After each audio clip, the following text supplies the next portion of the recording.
While many reports suggest that things in Iran are coming under control, there have been pro Iran rallies in Ladakh as well.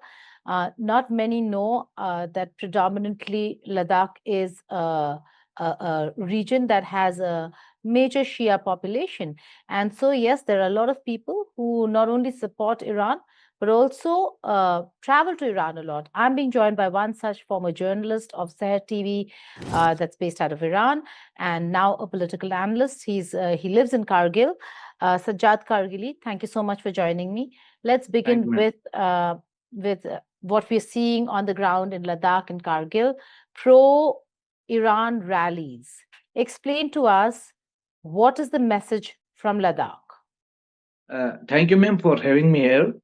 Basically, it's not the first time when the people of Kargil, not only the people of Kargil, but in entire Ladakh and Jammu and Kashmir, where there is Shia population, especially, and even non-Shia Muslim population, they support the revolution which took place in Iran in 1979 because they have a lot of faith in jurisprudence, Islamic jurisprudence, which was led by Ayatollah Khomeini once upon a time, and now Ayatollah Khamenei, and Ayatollah Sistani in Iraq. And people have deep faith with these two personalities, and that's why they support these two personalities. Also, they have deep faith with the Islamic revolution which took place in Iran in 1979. That's why since then when Ayatollah Khomeini declared every last Friday of the holy month of Ramadan as Quds Day, since then every year the people come out with in with huge rallies. People organize and they express their solidarity with the people of Palestine, and also they express their oneness or solidarity with the Islamic Revolution. Well, Sajjad, there is no taking away from the fact that there have been problems within Iran, that reforms are essential and are needed. But at Yeah. this point in time, what is the reading of people who are looking at the situation in Iran and the interference that you see from America? Basically, America, since the Islamic Revolution came into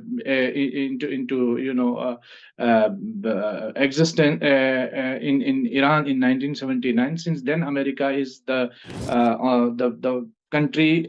America and Israel, these two countries are opposing the basic system and the idea of Islamic Revolution.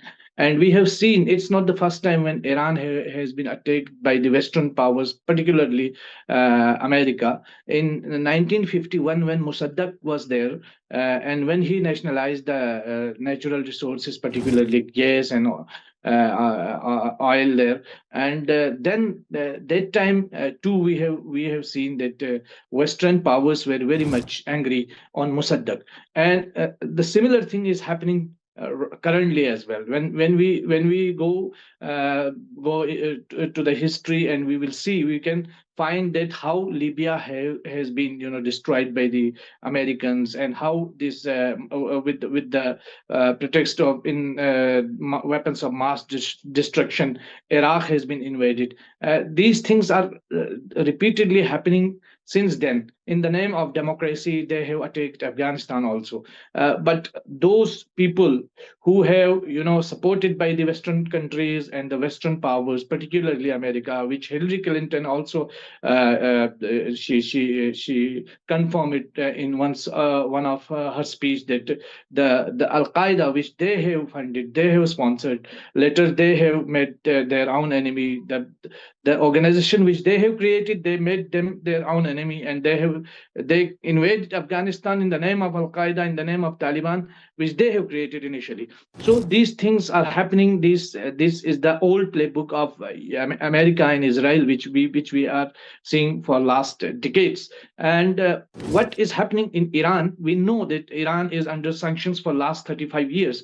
Economic sanctions are there, and yes, many people, they were protesting because of the uh, because of the currency problem there, the real was going down, and people were protesting. But within the protesters, there were some people who have, they came and they started firing. They started shooting people, killed more than 100 of security forces. And then when they stopped this internet, and now we came to know that everything is now under control, which the Right. Iranian government is also saying.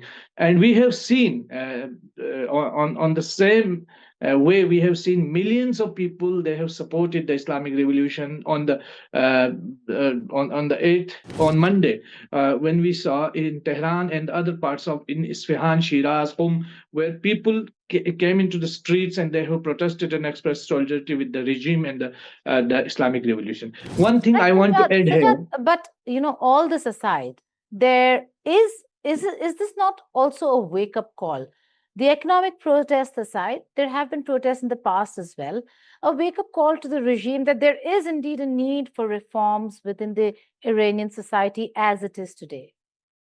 Yes, that is.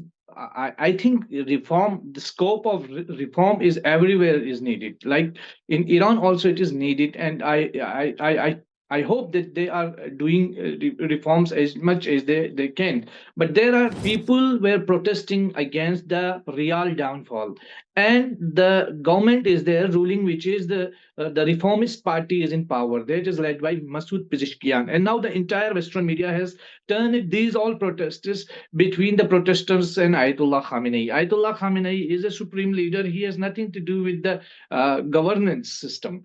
He is the supreme authority. Like we have president of India here.